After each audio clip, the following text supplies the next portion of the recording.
Hello everyone. Welcome back to our channel. Today, we'll be diving into the world of Android screenshots. Whether you want to capture a funny meme, save an important message, or share your high score in a game, we've got you covered.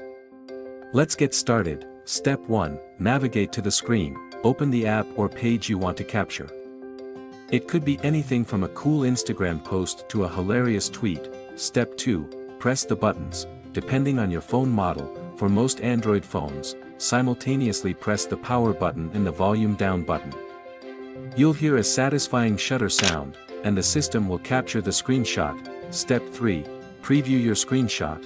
At the bottom left corner of your screen, you'll find a preview of your freshly taken screenshot. On some phones, you might see a screenshot capture option at the top of the screen. Step 4. Finding your screenshots and recordings. Open the Photos app and look for the Screenshots album.